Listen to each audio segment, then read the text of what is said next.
sustainability, and that's the big elephant in the room. It's always there.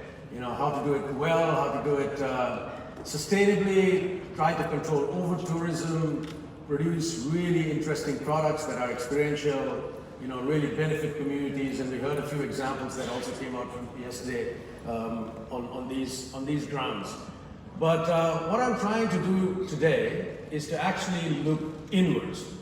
So there are two sides of sustainability and responsibility. One is creating great products, delivering out there, good profits, spreading the benefits to communities and everything. But the other side of it is the company itself.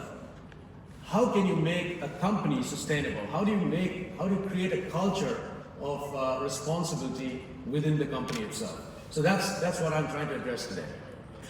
So that's me over there, looking not very fit, but in part of the whole team, really enjoying ourselves in a professional development program which actually celebrates a whole year of work, but at the same time also learns about responsible tourism, risk management, hard skills, soft skills. So we work on that quite a lot. So I'm just telling you a little bit about that.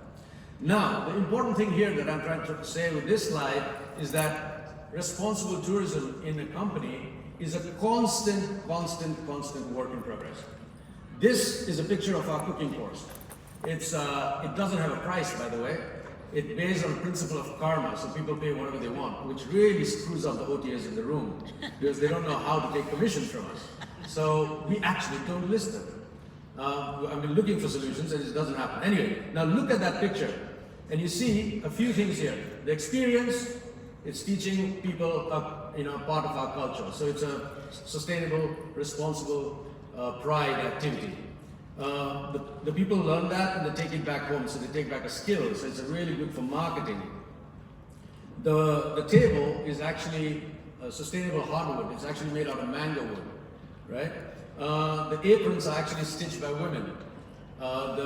You don't see that, the placemats are actually fair trade. But then, do you see something out there that is not a fit in terms of sustainability? Pardon me? Exactly. We've got actually a plastic dustbin out there. So what I'm trying to say here is that is the work in progress. And we're still working on it. This has been 9 years we've been working on this store. Right? So you always have something that you need to work on. Interestingly, in this store, we actually have a shopping bag that is made out of recycled rice bags that we've been using for 5 years every day. Right?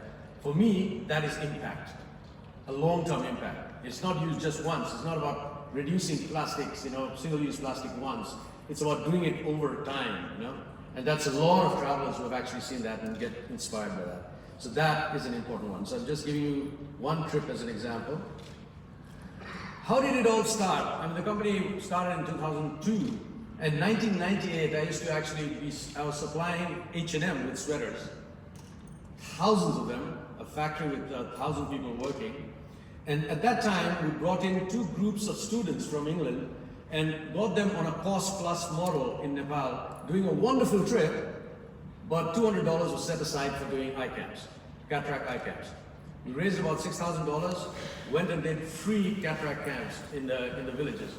That for me was, that's the power of tourism. It was really, really, really powerful stuff. And to see somebody come in blind almost and go back completely, able was something really inspiring. And that's where the concept of social work tourism came in. And that became social tourism, mostly because I found a website and I could get the domain. But there's no other reason than that. But nowadays when I ask people, what is, when people say, what is social tourism? Is it social media? No. It was about social work. So I studied business, and if you look at business, if you look at the discussions happening here, it's about volumes, money, profit, minimize cost, maximize profit. So for me, it has been a continuous unlearning process of unlearning everything I learned in business and trying to put a completely different model into the company to try and put that culture in of sustainability and responsibility. So, where we started, is values. So it says it is not hard to make decisions what you know what your values are. So the value-based decision-making model was something that was really in my head. And if you use values, it's the same like in families. You start making decisions based on the values of the company. So if you work on those values, it works really well. Moving on from that, the nuts and bolts was very simple, that responsible tourism is about culture, environment, local economy, it's about sensitivity and contribution to local economy. So those are just the three pillars that we used very clearly. And then based on that, we made some policy. And made some policy and then started the whole thing, like I said before, the work in progress, one step at a time, one little thing. But the focus is the most important thing, that you just have a very singular focus that you will try to be sustainable. And you keep on going at it. So that was just a simple way of going forward. So where does that result us now? Oh, it's clear up there, it's not very clear here. So one of the few initiatives that we do to contribute into the local economy is, one, we do not vertically integrate. So we don't own cars, we don't own hotels, we don't own airlines, we don't own choppers, we don't own any of that. We just do the tour planning and use everything from the market. And that way, the money spreads into the economy. That is a very strong policy that we have. And that ensures that about 70% of all trip costs actually goes back into the economy. And about out of the 30%, there's a little bit on tax. Of course, I need to go on holidays from time to time. And then, staff need good salaries and stuff like that. So that is a very, very important figure for us. And then the development of products for spread benefits. This morning I had another session on Masterclass on Nepal, where we're talking about different experiences that actually showcase a country from a different light. Every country has that problem. You've got this iconic products that everybody wants to go to, and then you have the other products that nobody wants to go to. So then it creates all this disparity. So people in certain areas do not get any income, in other areas they get a lot of money. So to try and balance that off, developing products that actually go into different areas becomes a very important aspect of what we do, to develop these new experiences that spread money into the economy a little bit. There's a lot of listings out there. I'll not go through all of them because we won't have time for that, but I'll be taking some of them.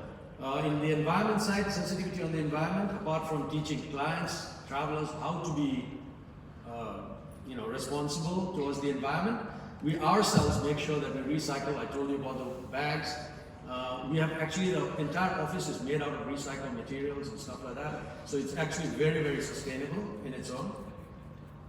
We also use solar. About 70% of our office is actually, working on solar. Even though in Nepal, actually, the electricity we use is hydro, so which is actually already clean, but we wanted to go even further, so we said solar. Now we're still only 70%. We're still not 100%. So again, work in progress. We've got to work on that. On the cultural side becomes a very important part, because a lot of travel people, especially today when it's a lot of Instagram sort of travel where people just want to see, put themselves on the picture and just go back. We try to educate the traveler to actually learn how to respect cultures, and therefore the people in the country also respect themselves, because other people have to come and respect you too, for us to learn how to respect ourselves. So doing that is very important. I've constantly worked on gender equality at work, and this has been a very strong point that we've actually worked. And but again, work in progress. Sometimes it's always imbalanced. People leave, you can't find new staff, so you cannot really say, I want a female, I want a male. It doesn't work like that. So you got to find people who are capable. But then we keep on working on it. And then the cultural diversity at work is interesting, because Nepal has got 150 different ethnic groups, and trying to put that diversity together when you only have 10 people is kind of difficult. But you do try hard to try and get people from a diverse culture into the workplace. And that has a very good benefit.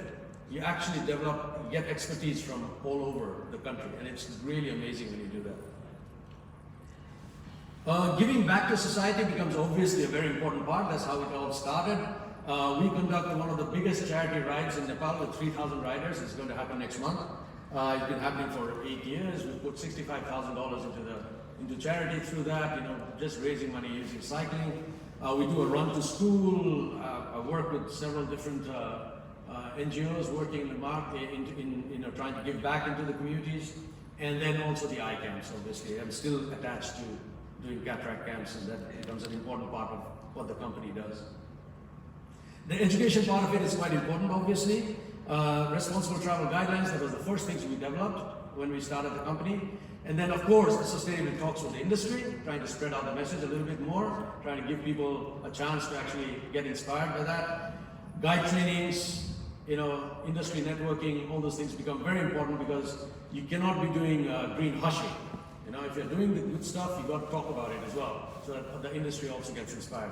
And that becomes a very important part of what comes as a culture. Then, it's just this. Constant practice, practice, practice. Initiatives come, initiatives go. Sometimes things work, sometimes things don't work. You got to keep on at it. And that is a singular focus that we have, that practice. You do not let go. If something doesn't work, sometimes you just say, you persevere a little bit, but if it doesn't work, you let go, then take on another initiative, keep at it. And if you keep at it, the culture keeps on going. So, trying to develop this whole idea with lifetime experiences, we started off a little pet project, which is working on a coffee shop that does everything conscious. So it's got conscious coffee, conscious food, conscious products, working with artisans, and also conscious travel. So trying to build that all together into one little space called the Hub in Kathmandu, and that is the space that we have actually developed right now, and giving a real lifetime experience of conscious living. I also run another company in Norway, which does travel around the world, so it's actually again about spread. So we do inbound Norway and we do outbound the rest of the world, but again, trying to use the same principle, trying to use the culture of being responsible around the world. Now, at the national level, working on collaborations. That is my little pet project right now, and I think I'm actually gone out of time. And I'll just tell you internationally with stakeholders, open houses. Oh, okay, I'll just tell you a little bit. It creates a better office environment. It gives a real market leader image in the industry. The customers feel like they've really made a good choice when they come with us, and the stakeholders, very importantly, are constantly happy. And that, for me, is the definition of success. So, if I tell you in the end, does it work? Yes, and it does make business sense. That's it for me. Thank you.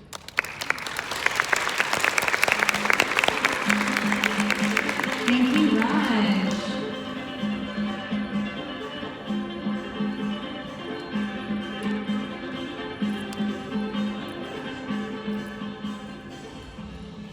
Selling your travel experiences through online distribution channels instantly expands your reach and exposes you to new customers from around the world. But tracking your inventory manually across multiple channels is complicated and time-consuming. With Boken's online booking software, you can easily centralize your pricing, inventory, and, most importantly, availability, all in one place. Boken integrates seamlessly with all major online distribution channels, including the industry leader TripAdvisor, allowing you to take advantage of last-minute bookings in real time. With traveler bookings increasingly made less than 48 hours in advance, OTAs like suppliers who are connected through a booking software. In fact, suppliers who use booking software see substantially better conversion. Let Boken do the heavy lifting while you reap the rewards, all for an incredibly low price. Sign up for your free trial of Boken today.